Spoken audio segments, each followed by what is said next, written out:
Andrés Manuel López Obrador, tabasqueño, presidente de la República y decidido a ayudar al sureste y en particular a Tabasco. ¿Qué dice Pedro Gutiérrez de eso? Nosotros somos un partido nacional, popular, democrático. Somos un partido incluyente. Somos un partido que abanderamos las causas sociales. Somos un partido que nos conducimos conforme a los principios de la Revolución Mexicana.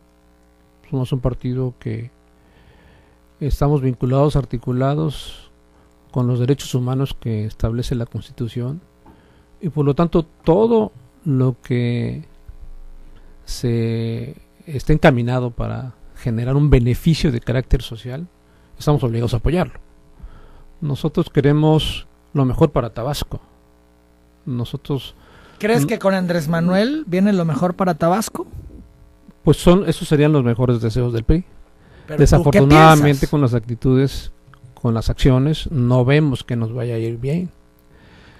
Nosotros hemos estado cuestionando algunas decisiones de Andrés Manuel López Obrador, cuando menos respecto a Tabasco. Adán Augusto se pasó diciendo toda la campaña y después de la campaña que a Tabasco le iba a ir muy bien con Andrés Manuel López Obrador, y creímos que esto se iba a reflejar en el presupuesto, y resulta que Arturo Núñez Jiménez ejerció en el último año, en 2018, un presupuesto de 50,000 millones de pesos, casi terminó en 50,000 millones de pesos, y el presupuesto que se aprueba para el 2019 es de 51,000 millones de pesos. Entonces ahí no está reflejado el amor, la devoción de Andrés Manuel por Tabasco.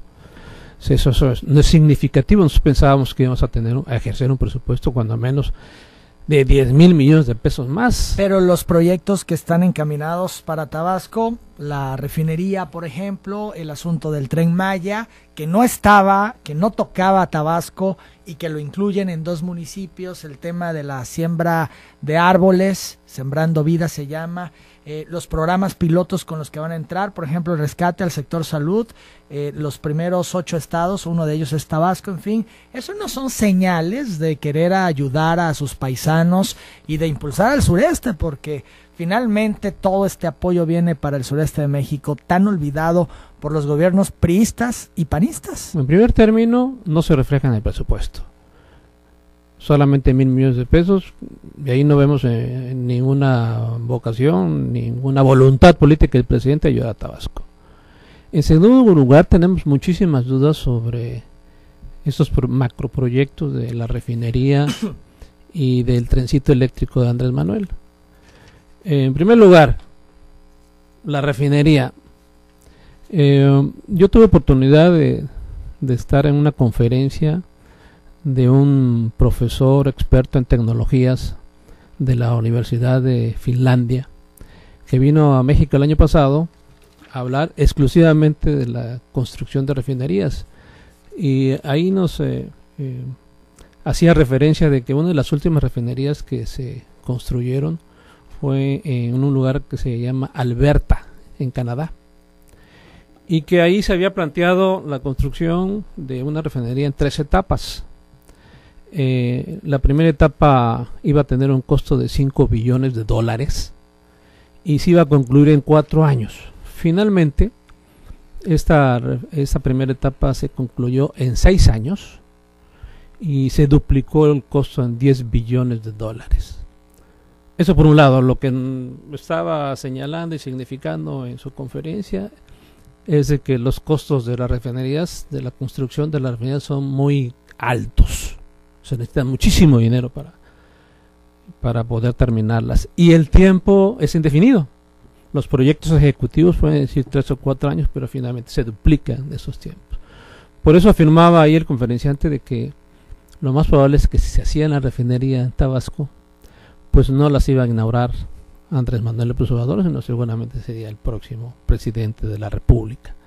En segundo lugar, hacía énfasis en que este tipo de industrias ya no son rentables en el mundo, porque la tendencia es a declinarse el uso de los energéticos fósiles.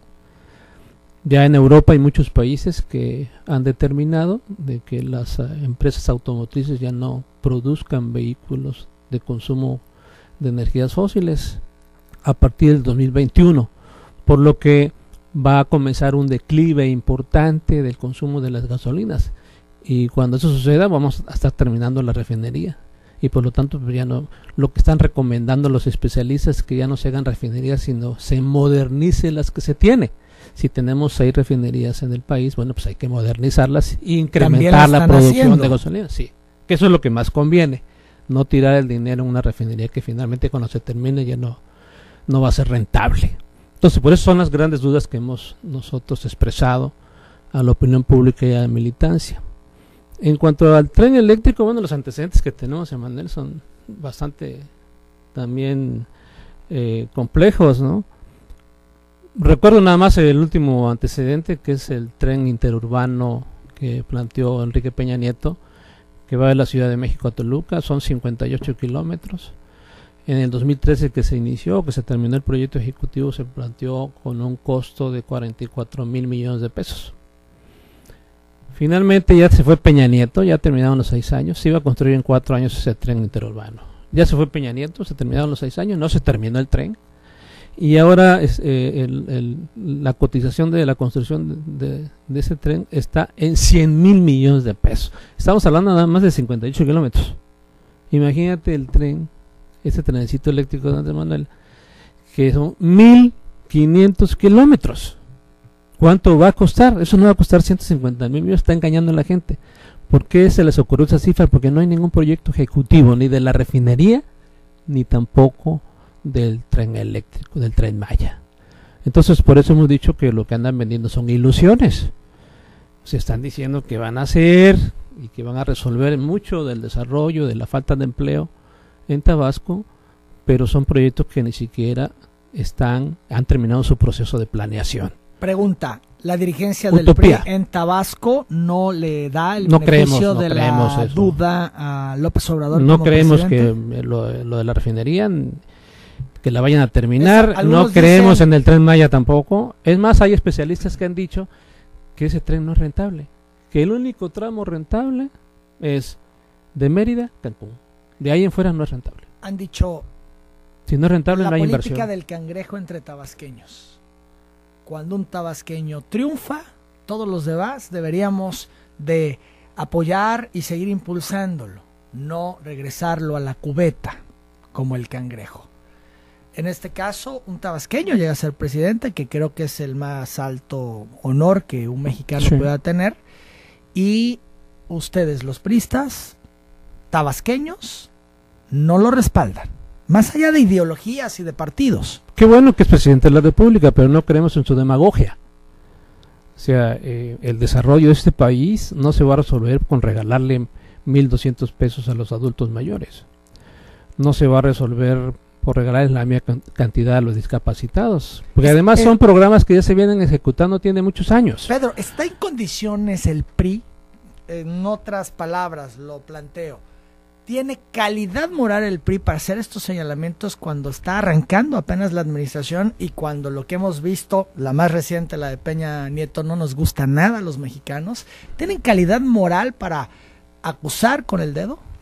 Nosotros tenemos derecho a disentir. Calidad moral, decía. Tenemos derecho, claro. Tenemos derecho a criticar con argumentos. Tenemos derecho a cuestionar, y lo que estamos señalando puntualmente, que nosotros no estamos en contra de todo aquello que genere un beneficio real a la población, pero estos proyectos que se están planteando de nuestra perspectiva son utopías, son cosas que no se van a realizar, no tienen viabilidad técnica, financiera. Y tenemos que decirlo, alguien tiene que decirlo, porque el día de mañana que fracasen estos proyectos, no vayan a decir que nadie dijo nada, ¿no? Son las 9 de la mañana. Sino que todos fuimos cómplices de esta utopía, de esta demagogia de Andrés Manuel López Obrador. 11 minutos, Pedro. Decías también que tú hubieses esperado un mejor presupuesto para Tabasco. Sí, claro. Pero el presupuesto no lo asigna el presidente. Bueno, el presidente es el que tiene el control del Congreso de la Unión. El presupuesto lo asignan y lo determinan el Congreso. Lo designan las mayorías del Congreso de la Unión y Andrés Manuel ley tiene de el Congreso. coordinación fiscal. Andrés Manuel tiene el Congreso. Está en una posición privilegiada. Entonces, ¿por qué no se le dio más dinero a Tabasco? Ese es el primer cuestionamiento. Ahora resulta que quieren hipotecar al Estado, cuando eso no lo hicieron los gobiernos priistas. Bueno, ni siquiera Arturo Núñez. Ahora resulta que Adán Augusto, todos han pedido, pero en una cantidad, flexible. 2,000, 3,000 millones de pesos, pero estoy escuchando a Adán Augusto que quiere prestar 8,000 millones de pesos. ¿Sabes cuánto pagamos de deuda, de servicio de deuda anual? Casi 1,000 millones de pesos. Vean el presupuesto, ahí está un apartado donde vamos a pagar más de 900 millones este año, en 2019, por los 6,500 que debemos. Imagínense si le vamos a agregar 8,000 millones de pesos más, pues vamos a pagar 2,000 millones de pesos. Ustedes van a quedar hipotecados todos los gobiernos futuros.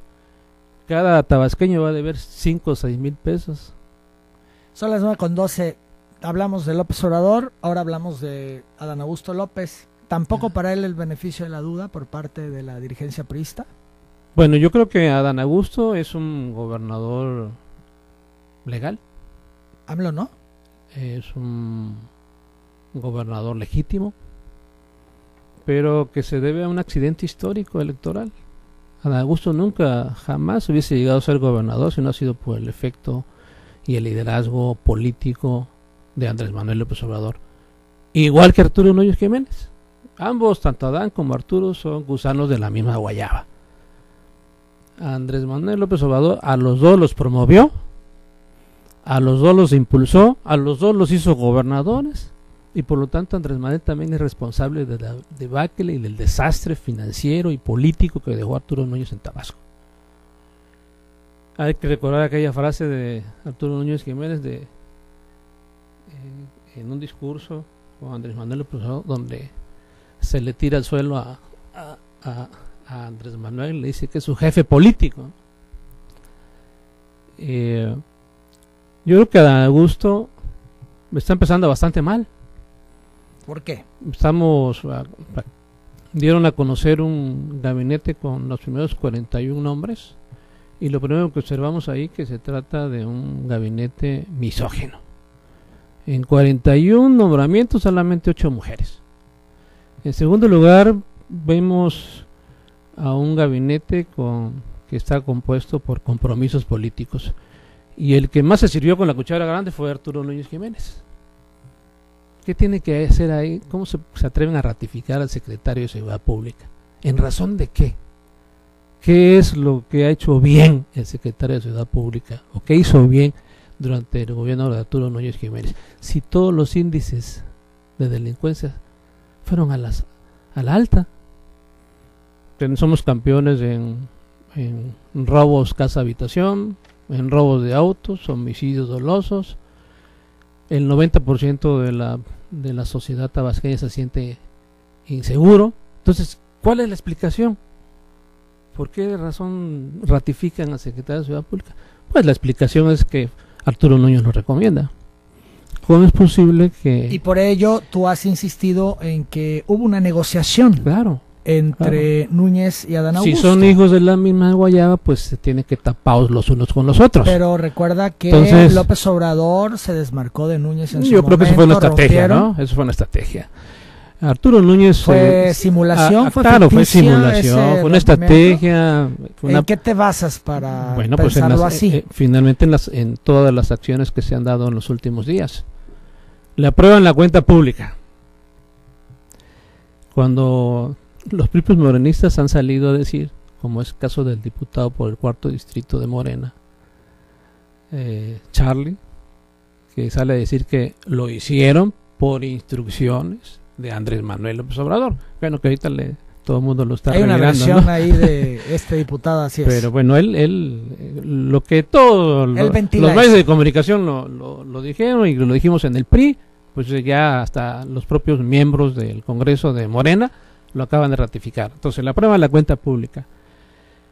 Integran al gabinete gente de Arturo Núñez Jiménez, como el secretario, como Pepe Toño, como Mier y Terán, que son los principales representantes en ese gabinete de Arturo Núñez. Arturo Núñez está blindado, está protegido. Recordemos el abrazo de protección que le dio Andrés Manuel en el evento de Paraíso. Es también muy significativo, como diciéndole a todos, ¿no? Arturo Núñez está protegido por el presidente de la República. ¿Cuál es la deducción lógica que los periodistas nos hacemos? Pues evidentemente que hay un pacto de impunidad hacia Arturo Núñez. No van a tocar a Arturo Núñez, no le van a hacer nada, no va a pasar nada. Tú. Así es, no le van a hacer nada. Si acaso buscarán a un chivo expiatorio, que al parecer todo apunta a ser el secretario de Finanzas, Ahmed Ramos, que finalmente es el responsable del presupuesto que se ejerció, y que vaya que si fue grande el presupuesto, estamos hablando fácil de 300,000 millones de pesos que ejerció Arturo Núñez Jiménez. Entonces, en razón de que Arturo financió la campaña de Andrés Manuel, y en razón de que financió la campaña de Adán Augusto, hay un pacto de impunidad. ¿Para ustedes financió Núñez a claro. Morena? Sí, claro, esos son sin duda compromisos muy fuertes. Necesitaba que los financiaran cuando las tendencias, tú mismo decías al principio de esta conversación, que no había nada que hacer. No, que Morena era Morena desplazó mucho dinero en las estructuras. Morena tuvo estructuras, y Morena tuvo estructuras pagadas. Y para eso se necesita mucho dinero, Manuel. Y quienes sabemos de procesos políticos electorales sabemos de cuánto cuesta poder financiar una estructura política electoral. ¿Cuánto cuesta? Pues depende de la elección que sea. ¿Una de gobernador? Entre más grande la elección y más importante, más costosa. Una de gobernador. Pues cuesta mucho. ¿Cuánto? No me atrevería a decir una cantidad. Pues dices que sabes, compártelo. Sí, claro, lo conozco y lo sé. Pero bueno, conozcamos la cifra, ¿no? Es cara, bastante cara. Por eso el blindaje. Por eso Arturo Núñez está paseando en San Diego. Ya llegó ayer. Por eso está en México y mañana va a estar en Europa, etcétera. Se anda paseando, se anda burlando de la sociedad tabasqueña y se anda burlando de todo el mundo. ¿Por qué? Porque está seguro de que no le van a hacer nada. ¿Y tú coincides en esa versión versión. Impunidad para ellos? Totalmente. Son las 9 de la mañana, 19 minutos. ¿Qué sigue, Pedro? ¿Qué sigue ante este escenario que tú vislumbras? No pasará nada contra Núñez, no te gusta las decisiones que ha tomado Andrés Manuel, no te gustan las decisiones que ha tomado Adán Augusto, empezando por el asunto del gabinete. ¿Qué sigue en el PRI en torno a todo esto que no te gusta? Pues ojalá haya una reflexión profunda, haya un cambio de las políticas públicas tanto de Andrés Manuel como de Adán Augusto. A mí me hubiese gustado, Emanuel, que en lugar de estar pensando invertir 200,000, 300,000 millones de pesos en estos macroproyectos utópicos, ¿por qué no le dan la mitad a Tabasco para que nos convirtamos en el granero de México? ¿Por qué no invertir en el campo? ¿Sabes cuánto le incrementaron el presupuesto que se va a aplicar en el campo en Tabasco? 30 millones. ¿Sabes? A turismo le quitaron presupuesto. Pero vienen estos programas en paralelo, resulta Pedro, que Sembrando Vida y tal. Resulta que a la gobernatura le incrementaron casi el 47%. ¿Para qué quiere Adán tanto dinero? Ahora me explico por qué le quitaron a los partidos políticos 40 millones para dárselos a Adán. Porque de 64 millones saltó más de 107 millones. La gubernatura. ¿Para qué quiere dinero? Para comprar conciencias, para cooptar oposiciones. Es un gobierno que no quiere aliados, sino quiere arrodillados. Yo creo que es un gobierno que emprende la crítica como un agravio y una ofensa. Yo creo que es un gobierno que no quiere gobernar desde la pluralidad democrática, sino lo que quiere es aplicar sus mayorías intransigentes. Entonces, por eso no creemos en este gobierno. Nosotros estamos constituyendo una oposición real, no de mentiritas, no una oposición simulada, sino una oposición seria, profesional. Nosotros no vamos a transar con el gobierno. Nosotros no nos vamos a convertir en una oposición a modo. Nosotros vamos a hacer una oposición que vamos a darle seguimiento a todas las acciones del gobierno para estarlas señalando, con argumentos, desde luego. Así como estamos explicando por qué no creemos en la refinería, por qué no creemos en el trencito eléctrico de Andrés Manuel, pues lo mismo vamos a hacer en Tabasco. Insisto, la vocación productiva de Tabasco es el campo. Y ahí hay que invertir, no puede ser que nada más le den 30 millones de pesos. Queremos que Tabasco se convierta nuevamente en una potencia ganadera. Hay que invertir en el campo. Queremos que Tabasco siga siendo una potencia platanera, de cítricos, de pimienta, de cacao. Y esa es nuestra vocación, y sin embargo yo no veo ninguna voluntad política de que se quiera hacer macro proyectos en el campo tabasqueño. Son las 9 de la mañana, 22 minutos. Pedro, mucha gente ha hablado con comentarios y felicitaciones también. Gracias. Para ti, te las entrego, ya muy estamos amable. Apretados en los tiempos. Agradezco mucho tu presencia, estaremos por supuesto encantado, muy pendientes de las posiciones, de las posturas del PRI, de las acciones que realicen en todo este proceso que apenas empieza. Sí, claro. Apenas empieza, tenemos más comentarios para el doctor. Bien, pues bueno, esto es en estos momentos, me dice Rosa Ramos. Bloquearon la carretera frontera en ambos carriles a la altura del fraccionamiento Carlos Pellicer. Ya lo alertábamos hace un momento, pero el dato es que son los dos carriles. Es también culpa de Arturo. Por habitantes que se quejan por el alza por al transporte. Y bueno, esto sí son más cuestiones para ti, Pedro, que te entrego. Gracias. Muy amable, muchas gracias por el reportaje. Un abrazo y los mejores deseos para todos. Como siempre, Pedro, los micrófonos de telereportaje abiertos. Sin duda alguna. Gracias. Es Pedro Gutiérrez, el dirigente estatal del PRI. Yo hago la pausa, regreso, hay más información. A nivel federal, más de 850 instituciones y organismos están obligados a entregar la información